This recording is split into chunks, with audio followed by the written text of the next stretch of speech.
एकता की शक्ति। एक बार की बात है, एक घने जंगल में पक्षियों का एक बड़ा झुंड रहता था। इस झुंड में विभिन्न प्रकार के पक्षी थे, जैसे तोता, कौवा, कबूतर और बुलबुल। वे सभी मिलजुल कर रहते थे और हर दिन अपनी दिनचर्या में व्यस्त रहते थे। एक दिन जंगल में एक शिकारी आया। वह बहुत ही चालाक था और पक्षियों को पकड़ने के लिए जाल बिछाने लगा। शिकारी ने जाल को कुछ दानों के साथ छिपा दिया और इंतजार करने लगा। कुछ समय बाद कबूतरों का एक समूह उड़ता हुआ उस जगह पर आ पहुंचा।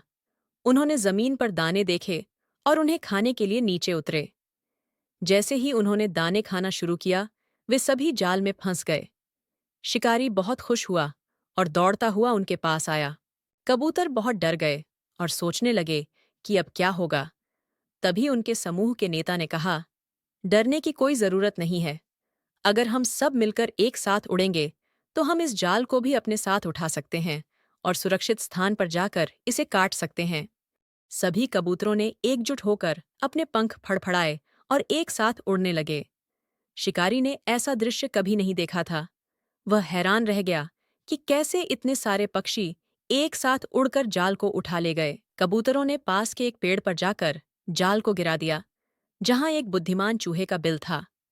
कबूतरों ने चूहे से मदद मांगी और उसे स्थिति समझाई।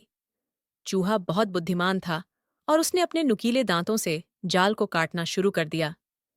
कुछ ही देर में सभी कबूतर आजाद हो गए। कबूतरों ने चूहे को धन्यवाद दिया और फिर से उड़ान भरते हुए अपने झुंड में शामिल हो गए। इस घटना के बाद सभी पक्षियों ने समझ लिया कि एकता में कितनी शक्ति होती है। शिक्षा।